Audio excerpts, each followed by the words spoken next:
My name is Jacqueline Cofield, and I'm the founder of JRive International. If you want to learn more about JRive International, feel free to go on our website. My cards are back there. I'd love to hear from you. And also, Wells International Foundation, the producer of the exhibition here, and Dr. Wells, founder of that organization, as well as Laser Needs to Be for Delaney. Okay, so thank you so much. So, we're going to start off by talking about multiple intelligences. Both of these themes in the education arena, we're familiar with this, but a lot of people are not familiar with multiple intelligences. So that's one of the reasons why I'd love to have this conversation and bring this up, because when I learned about multiple intelligences in grad school, I was wondering why I had never learned about it before. I thought that as a student, it would have been really useful to me, and I actually traveled around the world going and speaking at schools, telling students, young people, about the concept of multiple intelligences, because I believe it can empower them. So we'll talk about that, okay? Cognition is often also referred to as thinking, and awareness is defined as the mental action or process of acquiring knowledge and understanding through thought, experience, and the senses. Research suggests that the arts help develop cognitive growth and support development, particularly of the young brain. Do you feel that the links between cognitive development and arts engagement is understood and valued locally in your region where you're living and globally? So if you can go down the panel and tell us what you think about that. My name is Ely Mays. It was 1969, and that was when they walked on the moon. And I was living in Dayton, Ohio at that time. We had a black and white television set. And in those days, we built a lot of model kits, the Aurora, Revell model kits. But what was the crowning glory and all that, Neil Armstrong came to Fairview Elementary and he spoke to our class. And then I had a model kit of the Saturn V rocket. It was kind of like, I think it was 5 feet tall. And so we had a strong foundation in the sciences. We made rockets out of vinegar and soda, and we made the volcano out of the vinegar and soda, and putting the plastic dinosaurs was just as important as the explosion. And actually I applied that when my daughter was about 6 years old here in Paris. I made the same volcano, and I impressed their class with that. But we had a strong, in those days, we arts were very important. It's kind of like Plato's cave, where the education was, what was education when you were not in touch with your human synthesis, okay. But I would recommend Plato's cave. And I think in today's technology, what we have today is we don't know, basically what's behind the, like Wizard of Oz, the man behind the curtain. But when we made those science projects back in the day, it was really explained to us, and the chemical reactions with the vinegar, the soda. And then on top of that, NASA was headed by Wernher von Braun. He was a head Nazi, SS, but he was head of our space program. And I didn't know that until later on while living in Paris. But it was that technology that took us to the moon. And in that, then there was the racial component in it. When Malcolm X said there are no black astronauts, there are black astronauts today, quite a few. With the so the things are. I consider myself a Renaissance person. My daughter said, "Papa, did you do that? Papa, where were you?" But science was a very integral part in the 60s, 70s, and 80s, and somehow or another it began to slack off.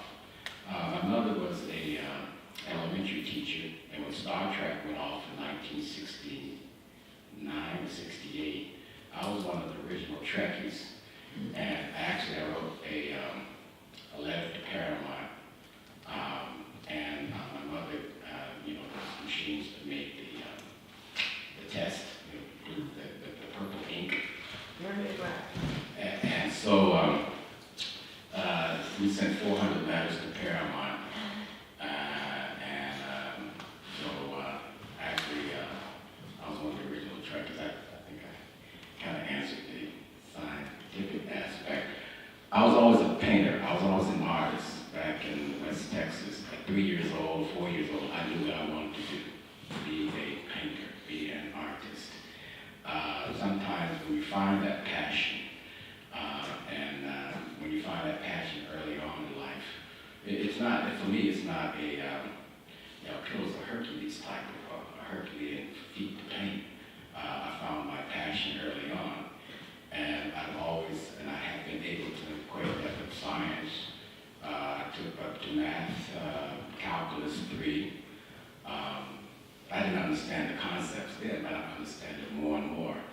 My thinking is better than it was then. I can't help you on engineering, but I think I've answered it. Yeah. I think in the Rochester, New York area, and in New York overall, our focus is on STEM education, not STEAM, and we do encourage arts education as more of a, they want to consider it a core subject, but yet they don't.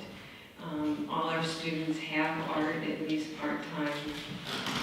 However, one of the things that I always did in my classroom, I taught special education students from the age of 7 or 8 to 13, 14. And because of my own, I never was a good math student, I was never a good science student. I used different techniques with my students to incorporate the different kinesthetic models and methodologies so that they can express themselves in a way that is a paper pencil. And I think in our area, at least in the area that I'm in New York, they're encouraging more performance-based type tasks with students because they recognize that the standardized tests are working and you really aren't being able to determine the cognitive ability of our students by a paper and pencil standardized test. So they're encouraging more of these performance-based exams and tests for kids so you can test what they know and can they show what they know. So using their cognitive abilities through multiple intelligences is becoming more and more the norm versus the standardized test. There's a huge revolution in the country as well as in New York to have students opt out of standardized tests, which the federal government's fighting us tooth and nail on because they think these kids should take these tests.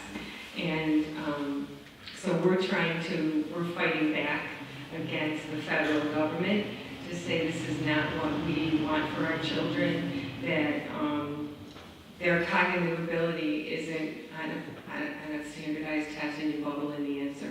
You can't help them be creative by determining their intelligence through a paper and pencil test. So as I'm second vice president of my teachers union, and one of the things that we're really working on locally, nationally, statewide, is to really encourage the creation of the ability for students to be able to determine how they perform by what they show. And that's the best way to determine their intelligence is through their multiple intelligence. And that's something that we've, as a special education teacher, I always encourage my students because they range so wide in their academic ability. I made made sure that when we were working, no matter what it was, whether it was math, science, social studies, reading, that they demonstrated what they knew by using their hands, by creating something so that I could assess where we were and go from where they were at the time. It's getting more popular. STEM education in our school district, they now have 2 STEM schools, but they're not STEAM schools, they're STEM schools. So one of the things that I want to do is go back to my school district and get the district to bring back. We used to have artist in residence programs where they come into the classrooms and work with the kids about art. And that's one of the, and they've done away with it because of financial constraints. But one of the things I really want to encourage our district and statewide is to get those artists back into the classroom to work with their kids, so that the students have that exposure, because using the arts, they use all their mental abilities, they use their science abilities, their math, their musical ability, all ties in to STEAM education. I think it's so important that we get back to what is really important and stay away from the standardized tests that we're so focused on in the United States. Good afternoon. I do believe that there is a link between cognitive development and art engagement, and I do believe that in my region that it is understood. There has been a paradigm shift in terms of the way the curriculums are being created and implemented at our sites and also within the city. You see more resources that are available to the teachers and also to the schools through different and various catalogs. And also you see there's a shift in terms of the funding sources. So in the past, when Fortune 500s might have just given money to the arts, they have broadened the spectrum of where they're giving the money to, and now saying that they're giving it to STEAM. So I think through conversations such as this one and other ones that have taken place regionally, it's been incorporated into the curriculum. And also something that a lot of the research has shown is that children learn best through play. So if you're teaching them the sciences, it's easier to teach them through something that they enjoy. A lot of times what they enjoy is play, so during play you do arts. So if you're doing one of the things I remember a long time ago that I did is that they played Mozart music, and while I'm listening to the Mozart music, I closed my eyes and I had to draw my eyes shut, and then fill it in with different colors. So once I'm starting to mix colors and so forth, I'm talking about chemistry. When I'm talking about the shapes within the paintings, I'm talking about geometry. When I'm measuring the different quadrants, as we talked about before, I'm talking about measurements. So it's very easy to relate math and science to the arts and vice versa. So I do think regionally it's understood. As we've had different conversations in terms of globally, I think it's in its infancy stages, depending on where you're at. I think it's fabulous that I've heard about camps that have been established in Africa and so other places. But when I asked the question, what was your strategic initiative when implementing those camps, and what did you plan to get out of it, I didn't get a clear, concise answer. And how were you going to follow up on those things? So it can't be that it's a one and done type of initiative. It has to be something that's sustained throughout the world. So hi, so I'll try to give some my scientific opinion on the subject, and also I'd like to apologize for my English, which is not perfect. So I work as a surgeon, so I don't have much experience as a teacher or as an artist, obviously, but if we ask the question whether cognition and art are related, from the point of, when you're dealing with a growing child, obviously there are more and more scientific answers to this question, which are, some of them are quite well known to the public, and some of them are newer and not that well spread in the public. First, we all know now that the brain is growing with the child, and when the child is born, his brain is not the structure of his brain is not final.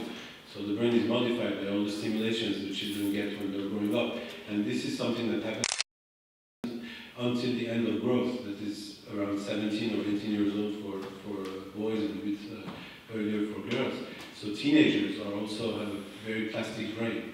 So during education, every stimulation not only influences abstract concepts like learning, but also the structure of the brain itself, like the organization of the cells.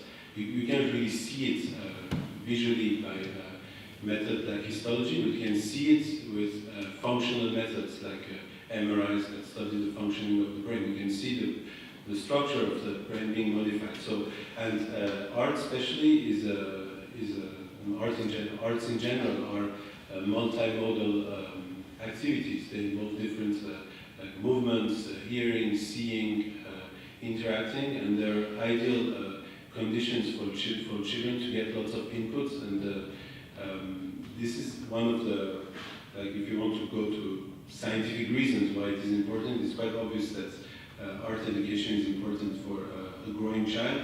And if you build an interaction between information that you have to provide to a kid during his education, like learning how to read and write, and a multimodal input like art, it seems like an ideal situation to improve his learning abilities.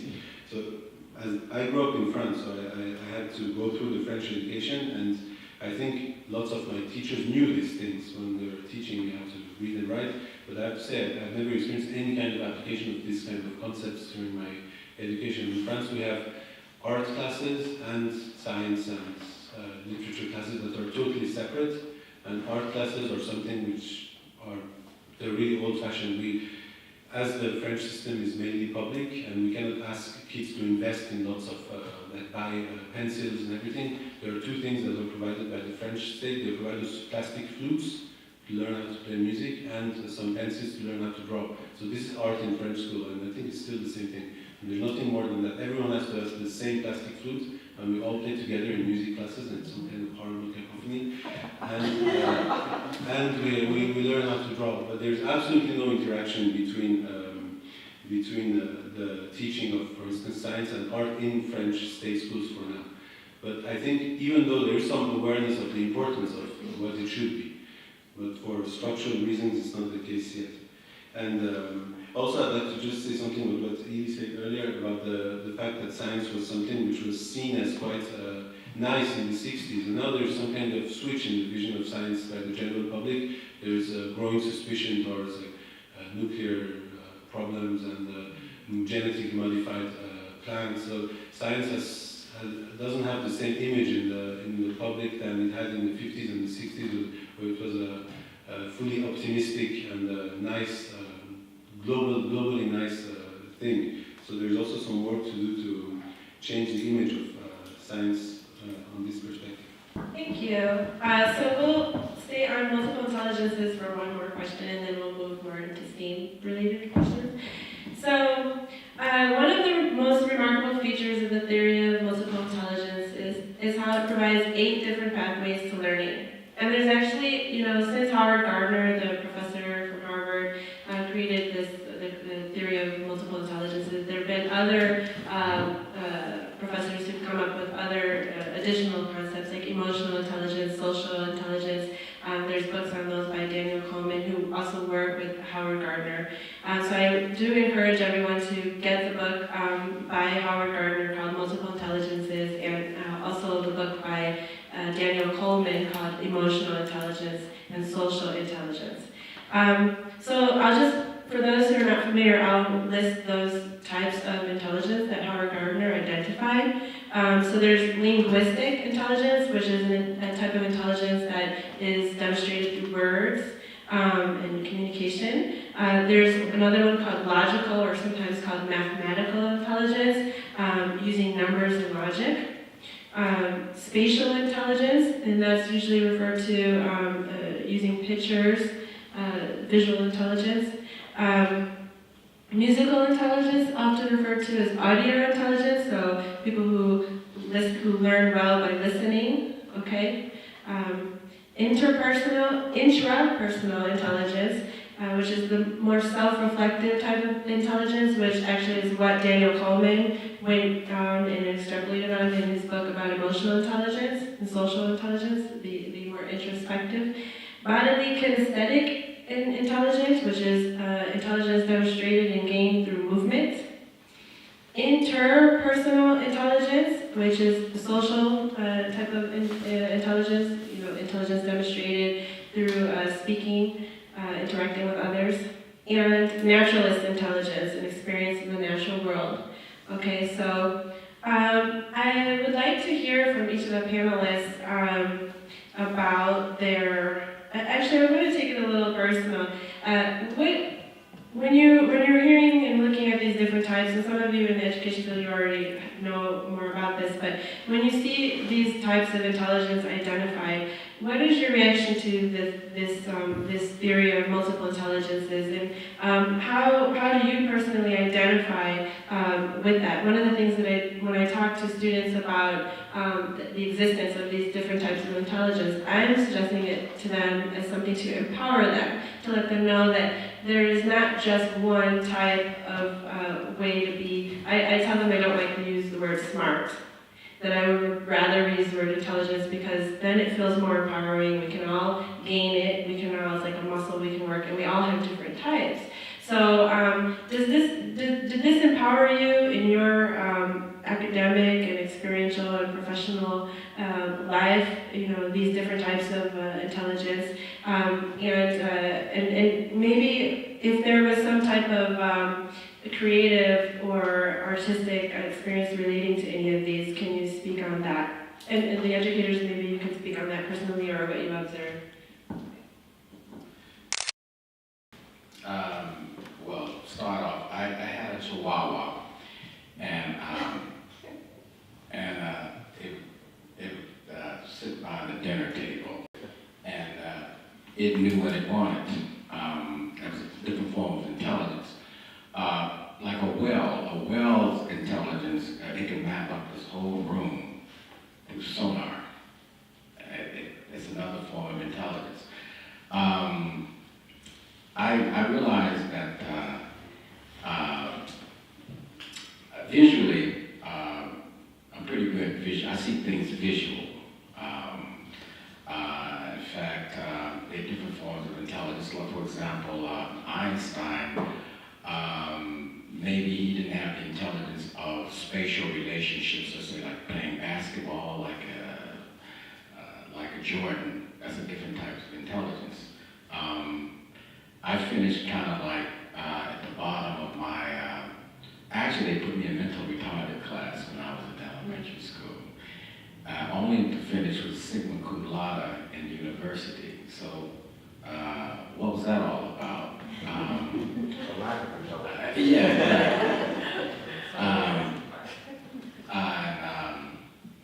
I took the heavy duty courses, but I didn't have the passion for that. Actually, I got an F in art in elementary school. My teacher told me that I wasn't ready to paint with black paint. And I asked her, why did the art store sell black paint? And I became a big fan of Franz Klein. He painted with these bold black, like that.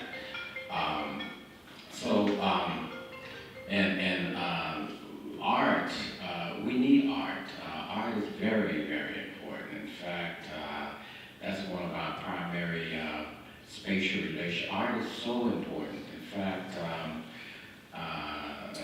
if we avoided of art, I'll give you an example. We go back to Star Trek. What made Star Trek great? Okay, it was the Shakespearean actors, in the original series. If we look at the original Star Wars, it was Shakespearean actors. When I was coming up, we had to read Shakespeare. Maybe Shakespeare doesn't correlate with somebody living in the Congo or somebody living in Guadalajara, which I lived. I lived in Guadalajara for 8 years, and the average Mexican kid I mean, 90% of the Mexican kids did not know who Picasso was, you know.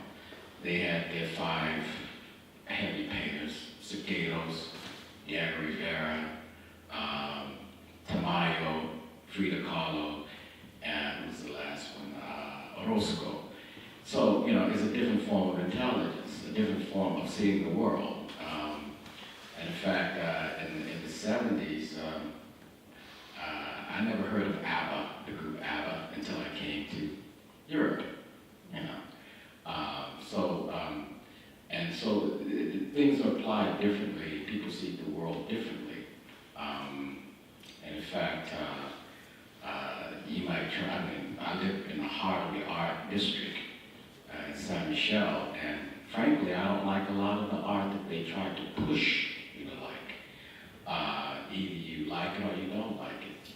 I was taught, you know, by my dad, you know, you imitate, you know, and then you initiate, and then you create something.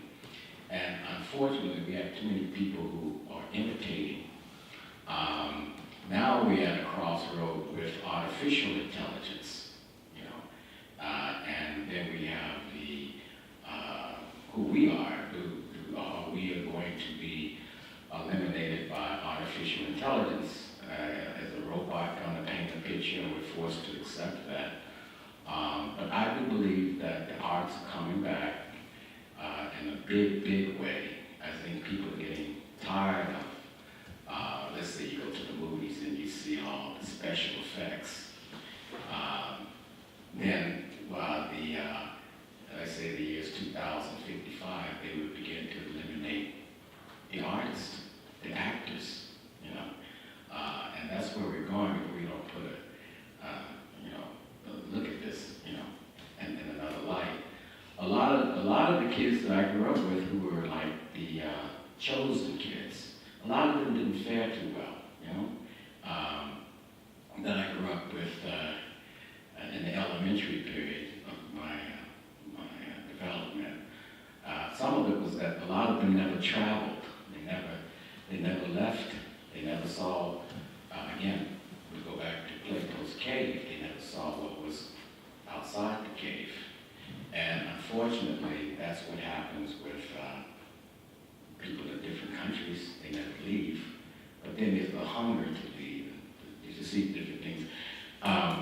So I learned a lot by my travels, and it was my art that I saw the world. It was not my medical degree, which I got in Mexico, but I saw the world through my art. And in fact, the art was a great indicator. Without speaking, people could see what you were painting, you know. So basically, I lack, as I look at this, this is very interesting, you know, the language. I had a problem with languages. I mean, I'm still learning French. In fact, I watch French movies. I know what's going on by the movement. So the expression, the world expressions don't change, you know. If you go on the internet, there are 10 pictures that'll make you cry, and then there are 10 pictures that'll make you smile. And they showed this gorilla looking at, I think he's at a Dallas, Texas zoo. He's looking at the jungle. And you can see the gorilla like, that's where I belong, in that jungle. And then you see the giraffe looking at Serengeti. And the giraffe is like, in San Diego Zoo. The giraffe is like, I belong there. The picture is just there. And those are a couple of pictures that will make you cry.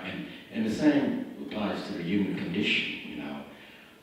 When I was coming up, they were, I had some great teachers, you know, teachers who would, they wanted you to excel. I also taught in Guadalajara, Mexico, and I used to take my kids on field trips to see the museums and things like that. And I remember once the administration, that they really pounded me they told me, don't enlighten them, Right. teach them, you know.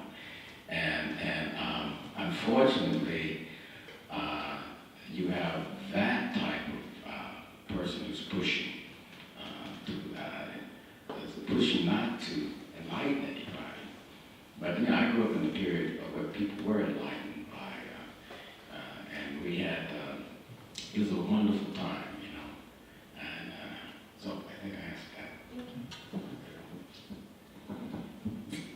You know, it's funny, Howard Gardner came out and classified this thing called multiple, before it was identified as multiple intelligences. I mean, I graduated from college in 1979, started teaching right away, and one of the things that I learned in my education is when you deal with children with special needs, you've got to meet them where they are, and you've got to figure out the best way they learn. So I had, from the very beginning when I started teaching, it was about engaging my students any way I could to get them to learn. So, you know, I was thinking about the words. You know, I always had, my room was very organized, but it was, the kids knew what they could do and where they could get what they needed. So, for instance, for the linguistic piece, when I taught spelling, I had a spelling center where they could make words out of clay, or pipe cleaners. They could cut words out of a dictionary, believe me, I'll let them do that, or a newspaper, or a phone book. If they could find the words, they could do that. Or paint them, or they could use markers, or they could, whatever, I would give them all the different things they could use, and they had to use at least one of those things once, just so they could experience it. You know, when I taught the younger kids, we used pictures a lot, especially picture books, to help them express themselves verbally as well as in writing. So I always had my kids write. It didn't matter what they wrote or how they wrote it, and I didn't care about spelling or grammar. It was more important that they wrote. And they could use the computer, or they could use, at that time we didn't have CDs, we had a tape recorder and tape, so the kids were allowed to use that, and they could express themselves that way if they weren't comfortable using a paper and a pencil.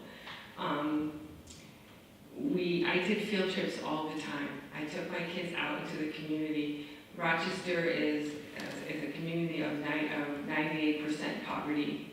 We're one of the highest poverty cities in the nation.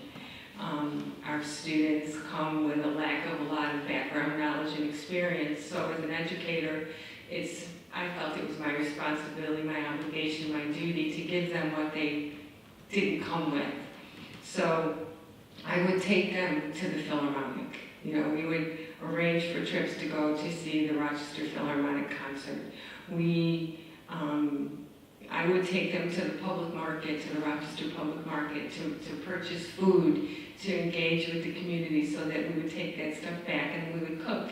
And we would use math and science and reading to create whatever, because I cooked once a week with the kids because they were very food oriented. And so we would cook once a week, and they would decide what they were going to cook and how they were going to do it. We would create the recipe together, and we would figure out if that's the right way to go. We would talk about temperature. We would talk about measuring. We would talk about, you know, health and safety. Is it, you know, how do you prepare a meal with washing your hands? Those basic things that you don't think kids think, that people think about, but our kids don't always think about those basic things. So, the field trips we took, when I was teaching 5th grade and 7th and 8th grade, we did U.S. history. So we did a field trip to Washington, D.C. We planned a trip and we took 55 kids to Washington, D.C. So not only could they experience what they saw in the book, but they actually saw the monuments. They went to the Lincoln Memorial. We went to the White House. So they actually could see it and touch it and experience it, where they never would have done that. The craziest thing, because they talk about people not leaving from where they come from. You know, when we left in New York and we crossed over into Pennsylvania, they were like, oh, are we in another country? We're like, no, it's another state. And even though we taught the United States history, they still couldn't wrap their brains around the concept that they were in another state. So it was always on the go, education with the kids. And for me, it was the fun part of my education because I believe in using books, but I more believe in using the kids' hands, their kinesthetic ability to express themselves and to learn. And I think the ability to use their multiple intelligences, they retain what they learn much longer and remember it. For example, I have a student that, he's 30 years old now. He still comes to see me and talks about the things we did at school because he had severe learning disabilities and he couldn't read and he couldn't write. And he would say, but you made me do these things so that I could be a better person, so that I could learn, so I could do things now as a man. And I was like, well, you know what, thank God, I did a good job. I'm glad that you remember those things and you were able to integrate them into your life. And we did dance, we always danced. We loved to dance. It didn't matter what the music was. I would put classical music on for my kids. And you wouldn't think that urban kids would like classical music. They loved it. And I would have it as soon as they came in the morning because the bus trip was always crazy for them.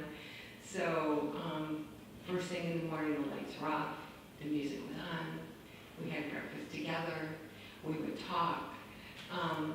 And I think it so helped to set the stage for them for the day.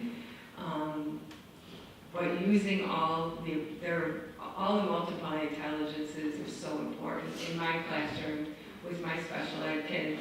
And I think for all kids, because at one point I was teaching what we call blended classrooms back there.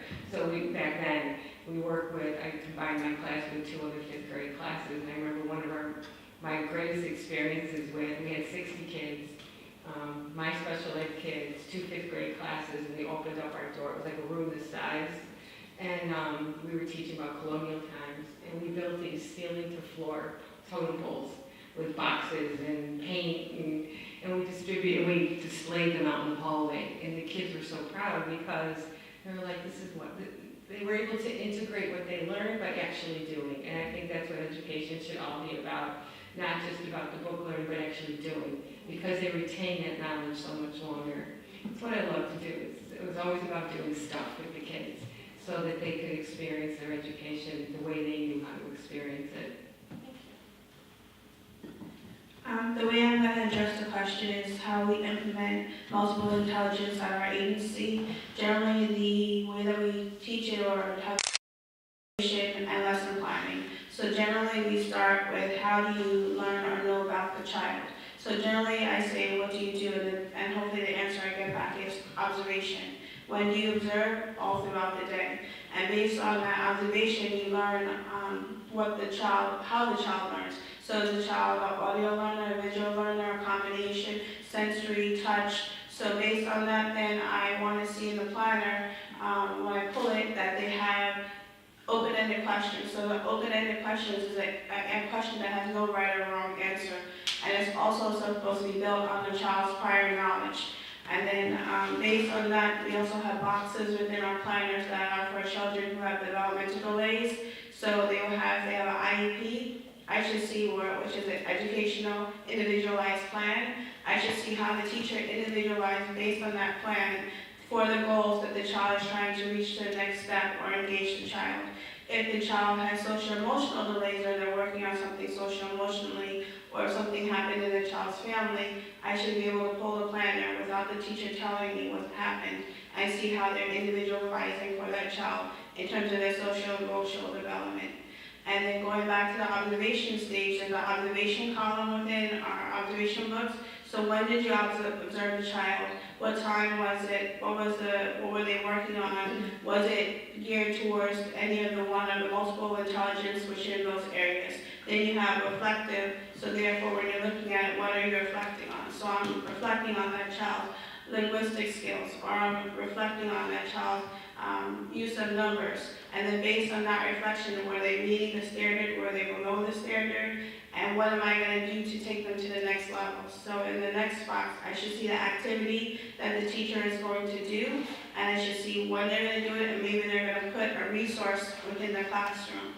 There's different ways that you can put a resource within the classroom. You can put it in an area where you know the child likes to go, or you can put it in an area that the child doesn't generally go to. So let's say if it's in a younger classroom and the child generally goes into a block area, but then doesn't generally go into the dramatic play area, I would take something that's normally in the block area or that the child is interested in and put it into the other area.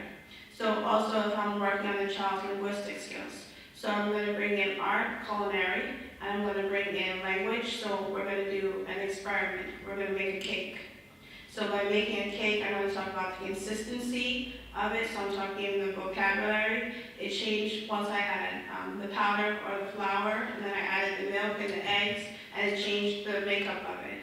Now we're going to do some more science. I'm going to now bake the cake, and I took this thing that was a semi-liquid, semi-solid, and I put it in the oven, and it came out as a solid. And then afterwards, I'm going to tell the child that it's hot because it just came out the oven. So therefore, I'm talking about temperature. And then also we have to now let it cool before we put the frosting on the cake because if not, it's going to melt. So within that one project, I just worked on measuring because we had to measure the milk that we're putting in the flour and the eggs. I talked about temperature. I talked about the different consistencies. I talked about what happens when you do that. So it's something that the child is having fun doing. And then also maybe at that point, maybe the educational director or the principal or whomever came into the classroom and they also did an observation of this particular activity. So I'm also seeing how well the teacher is engaging the child. And based on that, I'm also able to determine what professional development that the teacher might need or wants. And then after that, we have that activity and it's all been done and completed, then I'll have a feedback conversation with that teacher. So later on, either that week or the next week, I meet with the teacher. We talk about what we think the strengths and weaknesses of the activity were. And then I want to see the next time that I come back into the classroom or whoever the educational director comes back in, that there's now a next level in terms of the engagement and the individualization within the classroom. So it's a multifaceted approach when you're doing that. So you're taking the interests of the child, building on their prior knowledge, working with their skill set, and developing the skill set that they need enhancement in. So from scientific research, skills in some areas and some others have better skills in other areas. And especially in my work, I'm confronted to many children with specific disabilities, and some of them have really amazing skills in painting. They cannot talk, and others can sing and can draw.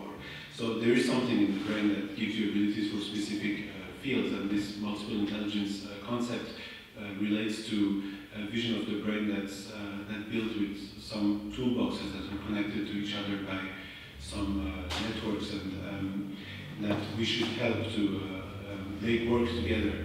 So this is a bit complicated from a neuroscientist's point of view, because obviously the brain is a whole structure that works all together, so it's really hard to point out sectors that are specialized, even though there are some hints that direct us to see the brain as a multimodal structure. For instance, if you have a stroke in a very limited area, you can lose a very specific ability that can be as specific as, for instance, one language or one grammar skill. So there's a way to see the brain as something that has highly special units embedded in it, and this could relate to this concept of multiple intelligence. But on the other side, it's a structure where everything works together. So it's really hard to see a direct correlation between the biological functioning of the brain and this multiple intelligent concept. But still, it's a very useful, I think, way to analyze the skills of children. And I could give you my personal account on how the French system works here, because it's a very different way of seeing things. I think if this multiple intelligence concept has been formulated by a French educator or pedagogist, it would have been called a multiple issue list or something. Because here we see the education as acquiring skills to have a good score at the different exams that we have in our curriculum. And a good student is someone who has the brain which is built in a way that you can give good answers at an exam that's designed by people who are 40 years older than him, who have no understanding of what he wants and what he needs to know.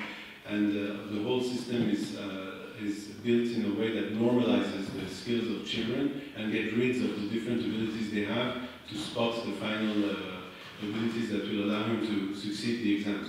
And the main skill that the system tries to put forward is mathematics here. That's how we select the students. So all the other skills are seen as distractors, and that has to be lowered to increase the mathematical skills, and children who are not good enough to be efficient and give the good answers to the mathematics tests are sent to sections that are not as competitive and as good in the French system. So it's exactly the opposite way of seeing things, and I think it's really a bad way of seeing education. And I remember when I was in high school, my teacher told me you have to be careful, you're too good in French, so you may not get to the best class, because they're going to see that your math is okay, but it's not the best, and your French is too good, so they're going to send you to literature class, and not allow you to go to medical school. So you have to lower your French marks. And also now I'm following a training program because I take care of medical students, and I have to give them advice to the ones who want to go to surgery and ones who don't want to go to surgery. And we had some training sessions about how to find good candidates for a surgical training program. And one of the main things they tried to teach us was they don't have to have too many interests. Because otherwise, if they're interested in arts and other things than science, they may not be good enough surgeons because they can't focus on one thing. So I think all this goes completely against the multiple intelligence thing, the way the system is organized here. I'm very happy to hear that other educational systems that the US put forward, the fact that you can build a very good individual by favoring skills that are not only based on mathematics and science. Move into the STEM conversation. So just a little history about STEM. In 2007, Congress passed an act that enabled districts across the country in the U.S. to get funding for curriculums focused on STEM, science, technology, engineering, math, education. Because the idea was that there was a decrease in performance and interest of students, not only in terms of their performance in these categories, in these subject areas, but also in pursuing careers in those fields. So in order to stimulate that, they developed, the Congress passed the act, allowed for funding for schools across the country, and in 2009 they had their first results, and then in 2012 they decided that they did not increase performance as they thought that they would. So this is where this STEAM conversation has started to come into place, because they put money behind STEM, but the results were not there. And the desire is still there to get more students interested in science, technology, engineering, math, and to increase their performances and to generate more careers as a result. But so now there's this discussion on STEAM, and so this is a very progressive conversation we're having. I'm really happy to say that when I was in Dakar, Senegal, last year we had the same panel on STEAM, and we're going to be having the same conversation in Ghana soon. In Dakar, Senegal, there's a school called the Senegalese American Bilingual School, founded by Stephanie King, and there's a STEAM school there. I was really happy to see a STEAM school, and I'm sure it has to be one of the first STEAM schools globally that is, they incorporated the A for the arts, because the idea now is, because the experiment, if you will, is that, okay, if we start to incorporate arts, maybe we could increase not only the engagement, performance, but also, we would potentially have more students coming out with these skills. So that's a little bit about the history of how STEM has arrived to STEAM. We met with the science officer, Dylan Green, who represents the United States at UNESCO here in Paris, and he was talking to us about STEAM as well, and that this is a big initiative. It's a new initiative that people are standing behind. That is really that they wanted to encourage that. So I'm really happy that we're having this conversation, and that you guys are all here to, to share the knowledge after this, and hopefully we can continue to all be ambassadors for STEAM. So, innovative projects, designs, and experiments from students all across America were on display in 2015 at the White House Science Fair, hosted by President Obama. The fair featured a broad range of science, technology, engineering, and math STEM competitions. The event also included a specific focus on girls and women who are excelling in STEM and inspiring the next generation with their work. How can we get more girls interested in STEAM? Okay, I have a daughter, and I've watched her education. She's French, and I should take her classmates, who are also female, to the museums and things of that nature. Women are very important. My mother being a school teacher, my dad was a physician. I would have never been a great physician. I got the degree. I got the degree in biology, chemistry, a minor in African American history. I was never good at test taking. Not the, like they say, A, B, or D, C, or that type of stuff. But that, when you write it down in a narrative form, I see that a lot of people can't write, and a lot of people can't write the full narrative out. My mother, she's retired. She used to be an English teacher. She's always corrected me on my English. My dad used to be a principal of a high school back in West Texas before I became a physician. But I talked to my mother, and I see great parallels and say, because we were living in Washington, D.C. at the time, and education is very, very, very, very important. And because, for example, I can sit there and make you oil paint. Now that knowledge has been lost, okay? Linseed seed, I can make things from what I was taught, from its foundation, but a lot of things are being lost through its foundation. I grew up on a slide ruler before the calculator came out, well, the Texas Instruments came out in the early 70s, and you were a rich kid if you had that. But we had slide rulers, okay? But a lot of the multiplication and those types is being lost.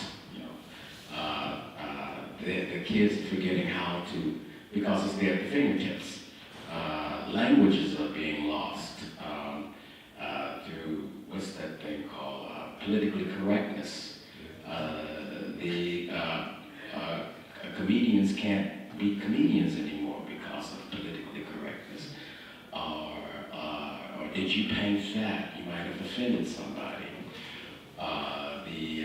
The book of Mark Twain's Huckleberry Finn is being revamped. But one beautiful thing about France, they don't change some things in their literature and these type of things. But with the women, I've watched my daughter. She asks me questions. I'm there for her to answer questions. And I think that that's one reason I stayed in France, was for my daughter. And I'm amazed at the French educational system. She's going through, I think, 3 years of high school, and then they're going to, I guess, their college. She wants to be an architect, and so I told her mathematics is very, very important. And there has a tendency to keep women away from the sciences of the mathematics and those type of things. I had some evil math teachers in the day. I mean, just evil. And I don't know how I got through that, but a lot of them, we're talking about, I had World War II veteran types, Korean War veteran types, and they would always say, everybody that comes into my class has an A. It's for you to keep that A, and if you got an F, they posted that F on the board for everybody to see. But nevertheless, I saw a lot of young ladies who were run out of the sciences because of the boys will be boys, that type of attitude. But I think that we have to love children. That's the key. We have to love the children. I think there's become a movement of anti-children movement. I think teaching is one of the most difficult. Elementary teaching is very difficult. But my mother was my teacher for the first and second grade. And then even to this day, I think of the teachers that motivated me, and then those teachers who were, energy givers and energy takers. And that's what you have. It's kind of like a minefield. You have to, levitate to that positiveness of those things. I know it's kind of corny, but it's true. So if I wasn't there to help guide my daughter, she could have gotten the education somewhere else, but I was there, and I think that the men should love the children and the women in the village, and then the women should love the warriors,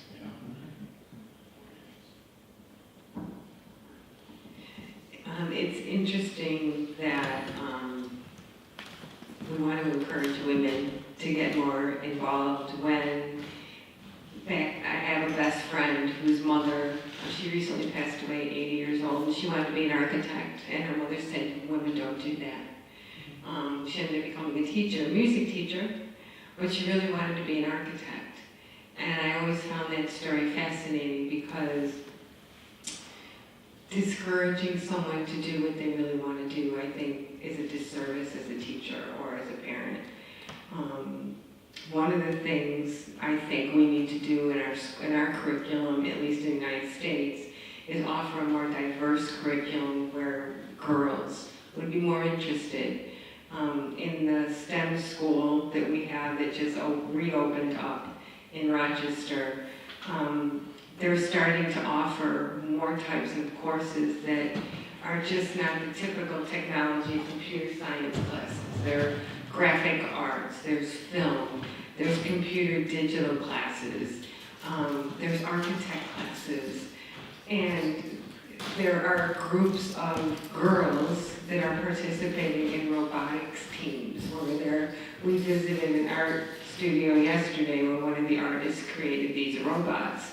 And marionettes, and all I can think of is these kids, girls and boys, but a lot more girls, run by female teachers, doing these robotics clubs where they're getting involved in the science of creating using math and science, art, to create these robots that actually do things.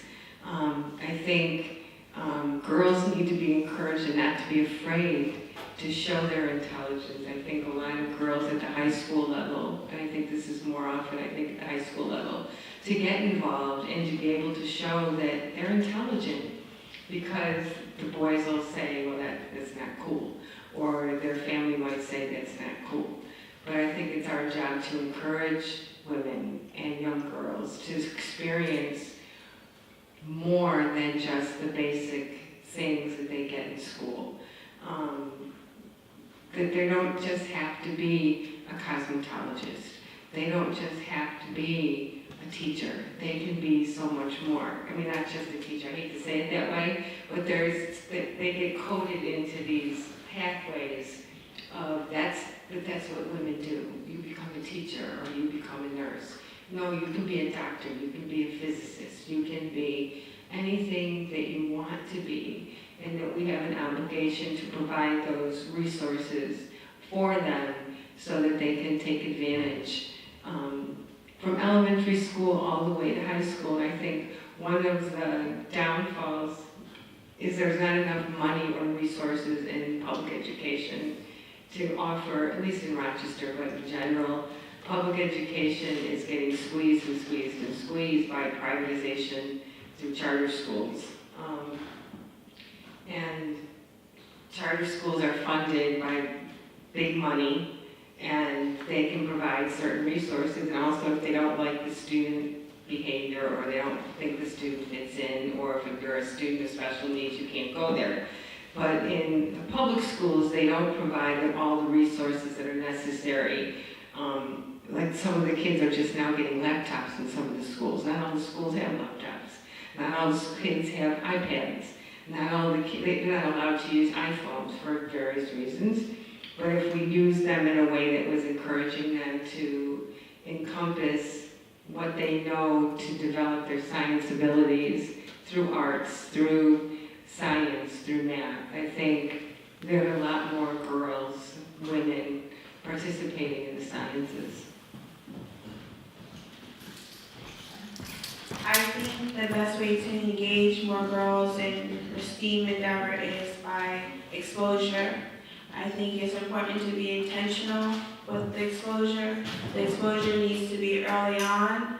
I think it's important to use qualitative and quantitative data. And based on the quantitative and qualitative data, you're able to develop strategic planning.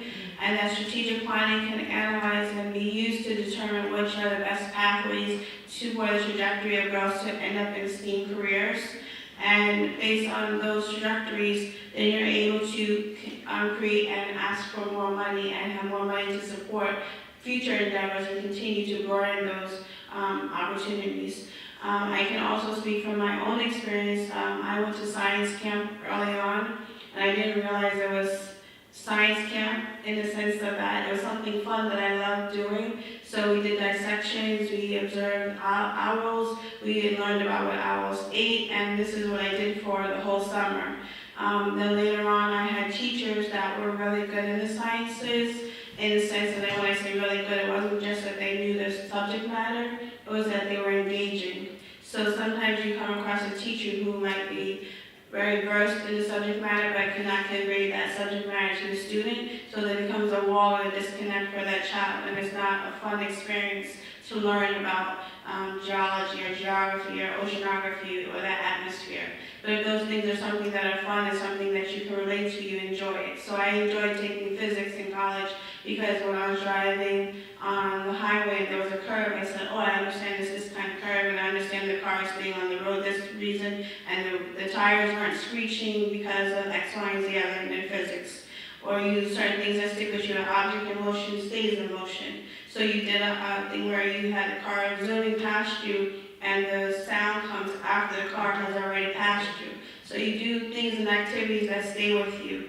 So a girl who was exposed to these things early on and has enjoyed it throughout her educational career, it's more probable that she'll go into a STEAM career and understand the connection between everyday life and the sciences.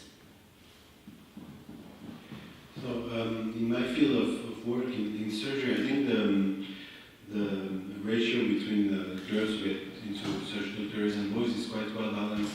In France, there are even more women than men now. It's about, at first year of medical school, it's about 70% of girls. And then in my field of surgery, for instance, which is a reconstructive surgery, there are, I would say, it's more than 50% of women. So the problem is not that acute. And to become a surgeon, it requires to go through the scientific, to have a scientific education. So it means that from at least for the last 20 years, the ratio of girls and boys in the fields that were leading to medical school are quite in a good balance in France.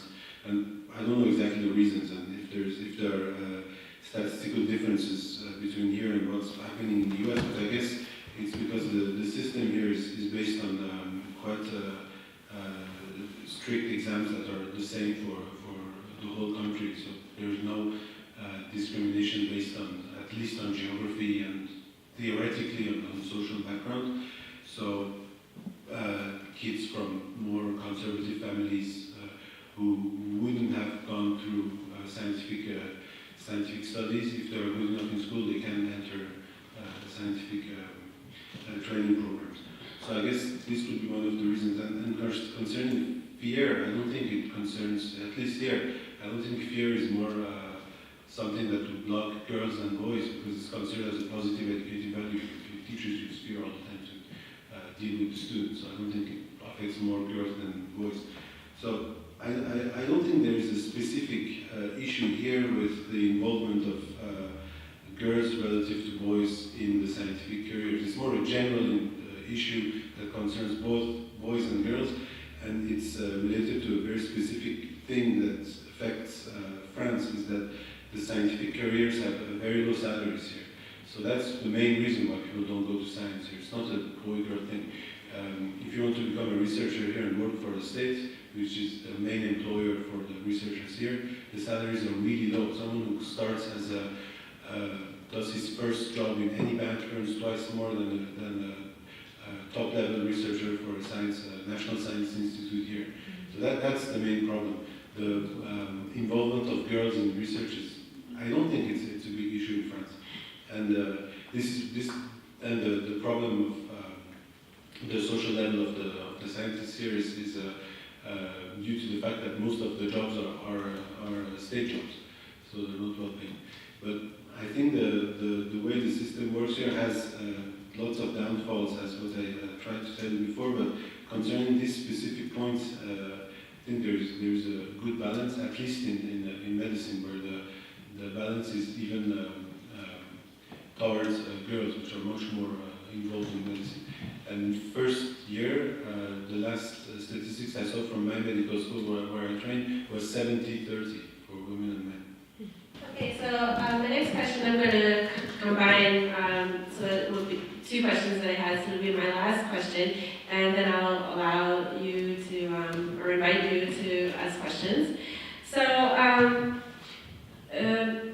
at least in the US, I'm not sure about in France, but it's just been in generally globally, funding for arts education has been going down. So schools have, completely gotten rid of arts programs, visual and performing arts courses, or they may have them, but the amount of time that the students are spending has gone down. So that's one thing that sometimes is misleading. If they do have arts programs, sometimes it's misleading that we need to actually look at the amount of time that they're spending in arts programs.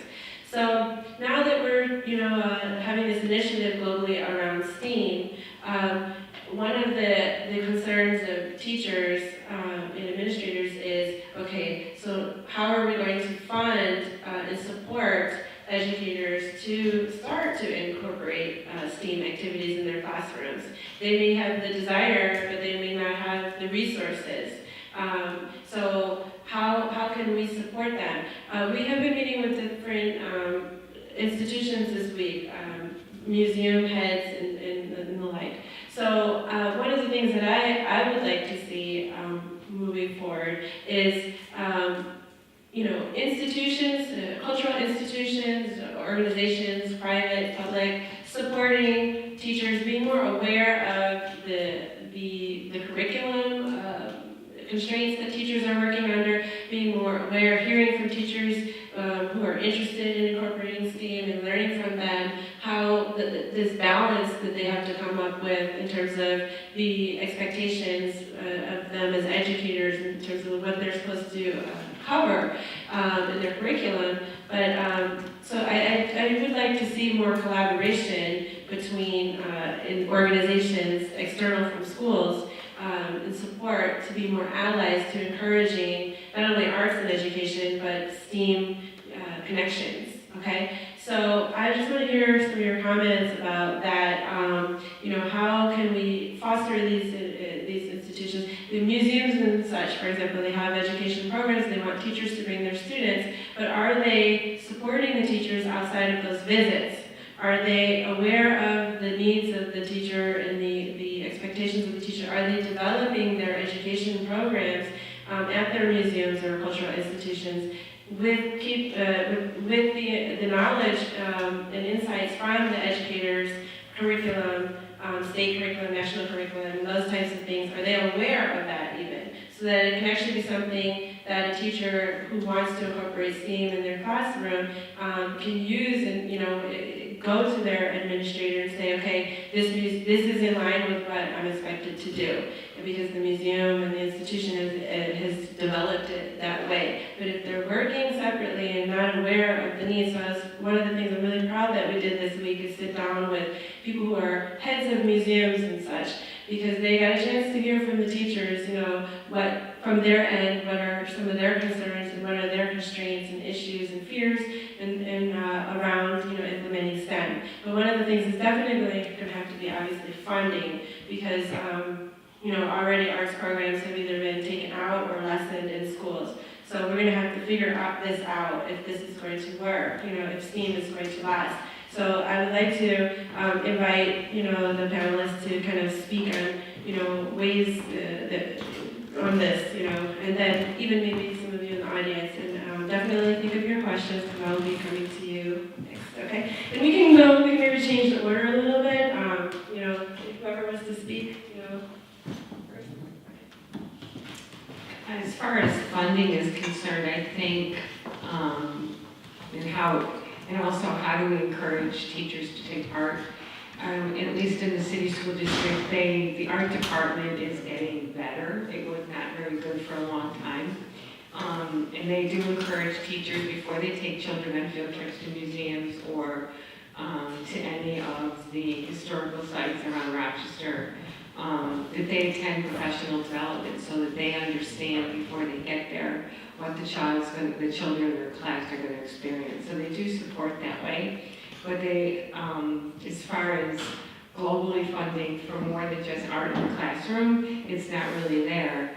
However, our national organization, specifically the National Educational Association, which is one of our largest teacher unions in the country, provides grant programs for teachers all the time. And teachers can go on, and it's not that difficult.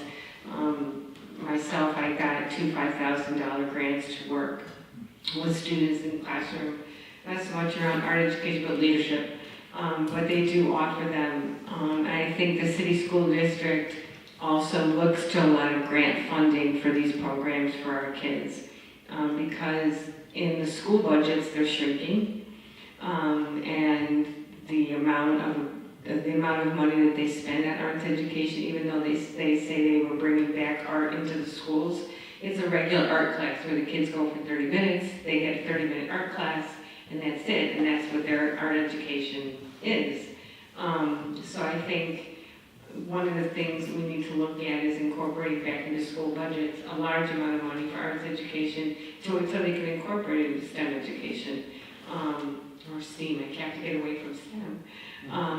Because I think a lot of our school districts aren't aware of STEAM versus the STEM and how to incorporate that arts back into that STEM program, and how important it is to use those multiple intelligence. So I think funding is going to be an interesting conversation for school districts, and I'm hoping that the U.S. government or other governments will support it through grant funding through school districts. Because I think that's really the only way it's going to happen. That's just my gut feeling. I'd like to have more faith in that, but doing this as long as I have, I know it's going to be an uphill battle. I think the best way to have more funding for STEAM is that it can't function in a silo. It can't be just a teacher who's trying to implement it. It can't be just an administrator who's trying to implement it. It can't just be the policy maker trying to put forth the policy for it. It has to be everybody together at a round table discussing which are the best ways to allocate the funding for the different institutions on different levels. I think it's imperative to have data that will show the impact that STEAM has on the children's development, because if I'm giving money to an institution, I want to see the return from the money that I'm giving. So the return in terms of STEAM education is how many children are actually going to follow this trajectory and go into a STEAM career. Does it impact behavior in the classroom? Does it help to modify problems with behavior. The allocation within the budget is going to be a huge thing too, because as was stated, that the budgets are being cut. So when you're saying where each penny is going, you have to see the return on that penny. So if I put in a penny, I want to at least get my 5 cents back on that penny. So depending on who your target audience is for that money you're asking for, you also have to understand what their initiative is. So if their initiative to be able to go back to their board of trustees and say that I allocated this amount of money, and based on that they went to this many museums, and based on that this is what they were able to do in a school, or are you going to say that I implemented this policy and I went to the Capitol and I had 500 of my constituents write letters on your behalf. So you have to also be very targeted in your audience. The data that you're using should be quantitative and qualitative, so that therefore there's hard numbers, and then also as observational. It's very interesting when you have a lot of people around the table, because everybody has their own objective of what they're trying to meet. So I remember when I was reading in the book that was voted earlier about multiple intelligence, it said that, you know, a lot of times you do have those round tables and people think that they can come up with a quick fix. And if you look at history and you look at the data and you look at the analysis, there is no quick fix to the funding of schools. There's no quick fix to the structures of schools. So it has to be, you have to have long-term and short-term goals. You have to have benchmarks, you have to have a time frame, and it has to be clearly delineated so you're able to say how you're improving and where you want to go from here. And I just want to add, it has to be sustainable. That's the other piece. You have to be able to sustain what you started. So, what I could say on this topic is that I don't think in France there's any program to increase the funding for this kind of issues. So the main drive will probably come from individual initiatives by teachers. And concerning this point, I think we are at least in Paris, we're in a quite specific position where there's no need for much funding to access art. So I think if teachers have a personal will to increase the amount of art education in the way they teach their students in elementary school or even later, they have lots of quite cheap and available possibilities to do so. And in my own training years, I had a few experiences with amazing teachers who took lots of their time to bring this up. And they don't need to plan complicated trips. You just need to go around the corner and we're confronted with lots of art in Paris. And also there's another thing that has changed in the last few years that could be interesting from this perspective, is that it's the fact that you all know this, the international ranking of the universities, the Shanghai ranking. It's an international ranking that gives an international order to universities, and it was started by a group in China. And now all the universities in the world are fighting to increase their rank in the world. And in France, the universities have a very low rank because they're clustered. In Paris, there are about 50 different universities, and in different clusters, there's a history university, a geography university, a few mathematics universities, there are 15 medical schools. And in the last few years, they grouped those universities together, and they created excellence. They got excellence poles, and there are a few in Paris, and they put together, for instance, the Beaux-Arts, which is an art university, with Sciences Po, which is a political science university, and mathematics university and biology schools, and together in different groups. And it's not just words; they have much easier ways to work together, and the art teachers can interact easier with history teachers and build common programs. And this has very practical consequences. For instance, in my former schools, there was a small association of young PhD students who would go and teach the children of refugees, to teach them how to learn French. And most of us were science. I used to take part in this when I was graduate students, and most of us were science students. And now, with this grouping of universities, we can ask other students from those schools that were completely separate from my former school to join this association. So now we can have political science students, art students that could take part in those programs. So the grouping of the fight against the clustering of the universities, and the grouping of of those universities into bigger groups that include much diverse academic fields, like what was probably the case for a long time in the US. You have all the fields in any big US university.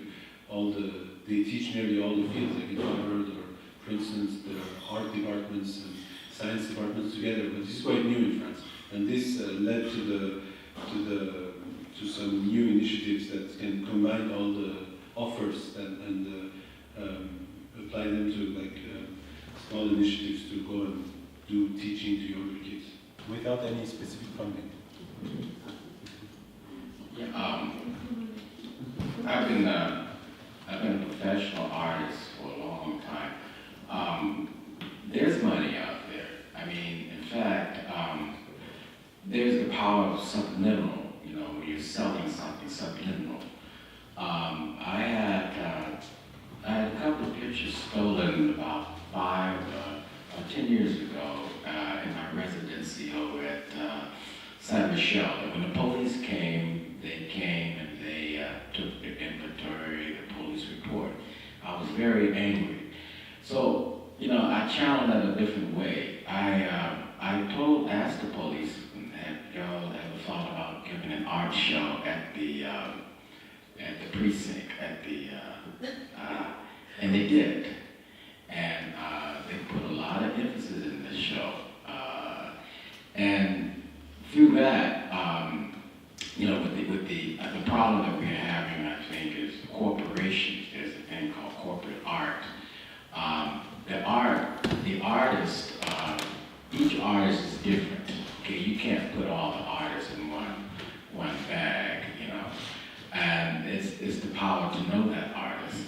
Okay, and I have collectors from all walks of lives, and for example, one avenue of wealth are the professional athletes. How do you educate them on refinement?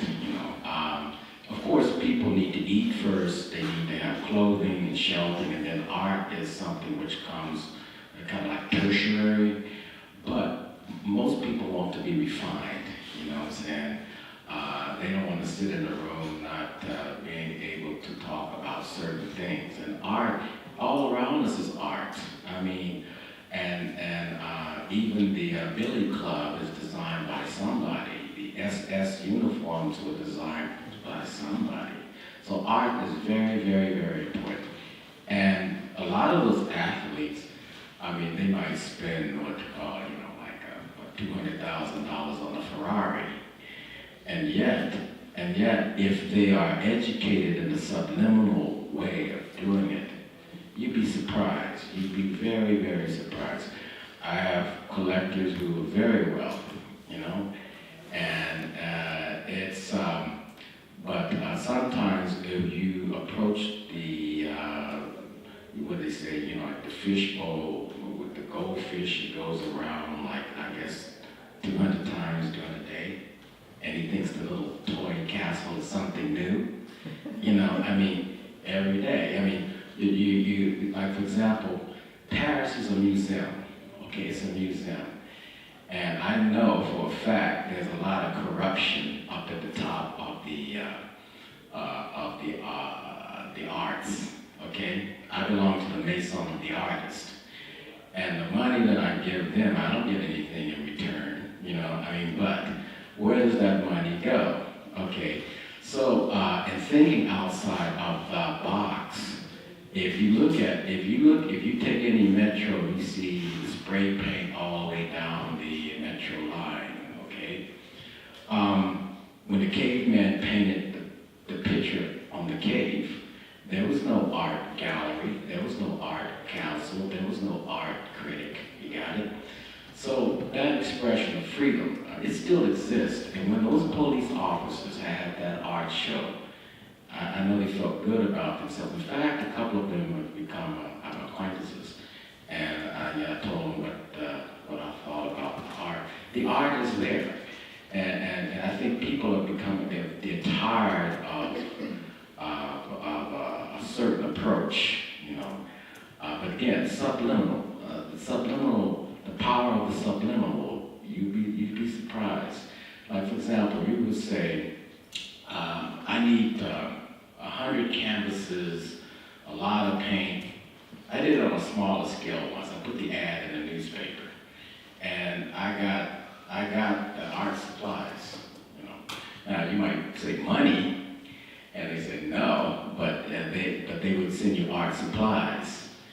And I remember this was I have a series on submarines. I remember this was 1971, I do believe. I was looking for a certain model kit. I couldn't find it, so I wrote the executive a letter, and they sent me 2 free model kits. You know, that was organic. You know, or the organic. Sometimes you could be too academic and you can miss the boat, or you can be too bohemian and miss the boat. So you know, there's a calibration there. But like for example, I think Mike Tyson, you know, he was worth $100 million at one point, you know, and he lost all that. But you have athletes who are yearning for refinement, yearning to give that cash to somebody that be productive somewhere along the lines. But the corporations are squeezing everybody, and this is what we have to look at. You know, if we get the money from this foundation, then are you a slave to them? You know, and this is like the corporate art. There was a time when they would have this art in the skyscrapers, and you say, what is that? A lot of art was killed through, what do you call it? It was called Maplethorpe, that group. They destroyed the funding for a lot of art back in the day, back in the 80s. So the art, you know, you set a criteria what you're looking for, but yeah, the subliminal, there's money there. There's money there. Okay, so I'm going to open it up to, you have a question? For audience question? I think you hit it right on the head. I mean, the thing is, if we let the federal government get away with underfunding education and allow for private corporations to make their hero donations, we're opening the door to the privatization of education, like they've done with prisons. And the fact that corporations are so in bed with museums should be alarming, because that's control over intellectual freedom.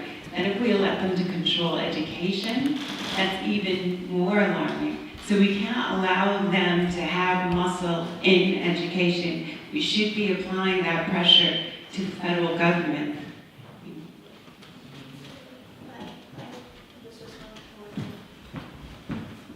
One of the things that I didn't say before that's very important, and this is public-private partnerships. So in public-private partnerships that, as the gentleman was saying, you can partner, and he said that I thought about at home, there's something called the Harlem Fine Arts, and one of the things that they partnered with was the NFL, and then they also targeted the time that they did it was when the Super Bowl was at Giant Stadium.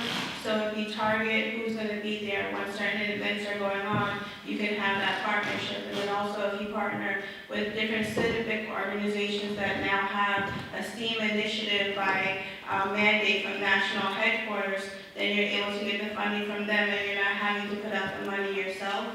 And also another mandate that is also out is for NSBE, which is enforcing engineering in different institutions.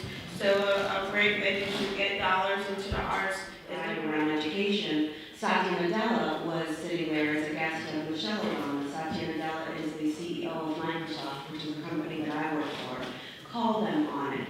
So if we have certain programs or activities such as DigiGirls or Youth Spark or things of that nature that follow the STEM process, call Microsoft, send a note to Satya Nadella, some of the executives, and say, hey, saw that you were at the State of the Union, there was significant discussion around education. I see the process that you have around DigiGirls and some engagement. I would like for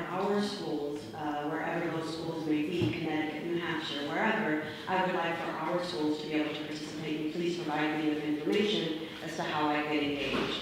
So I would encourage us to call these organizations or communicating publicly to ensure that they're able to meet our needs.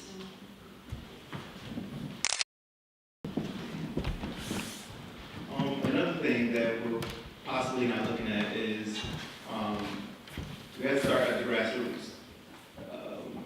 We have parents at home. Let's fund parents to start with STEAM. You know, we expect students to come with an education or the prior knowledge of learning how to write their name and how old are you. So why not it be the new norm that you come with the capabilities of, you know, being a doctor. You know, just start with just simple things like you said. Mr. Bates said that he did, and it was powerful. You said that you did a project with your daughter that you did as a young child, and you're a physician. And now she's actually going to be an architect. But it didn't start in the classroom, it started in at home. So I think we really need to look at a different perspective at starting at home, really. Instead of having big corporations, and those organizations need to still be there, but we definitely need parents involved. We need fathers involved. We need to start at home. Or baking a cake, that's simple. We're doing that in school, but let's have a parent. Let's teach a parent to do that. You know, they're constantly watching their parents do things. Let's put science behind it. You know, how many times am I sweeping for? You know, let's actually enforce it in the grassroots areas. I agree completely with that statement. One of the things that I didn't say when I was talking about what we do is one of the first things that we tell parents when we meet them, that parents are a child's first teacher. And then we also give them the things that they can do at home, like you can make a silly song with a child, but that's language. You can do counting activities as you're walking down the street. We have something called sharing books. Within that sharing book is tied to the observations that take place in the classroom. And then they have activities that they can actually do with their children at home. There are literacy activities, science activities, math activities. So it's very important to have the parents engaged in that. What the child is getting at school, they're also getting at home. And also the parent learns a way of operating with their child that's going to carry that child throughout their academic career. Because we might have them for a year, 2 years, 3 years, but then they move on to whatever the next step is within their educational career. So it's really, really important to engage the parents and also the community.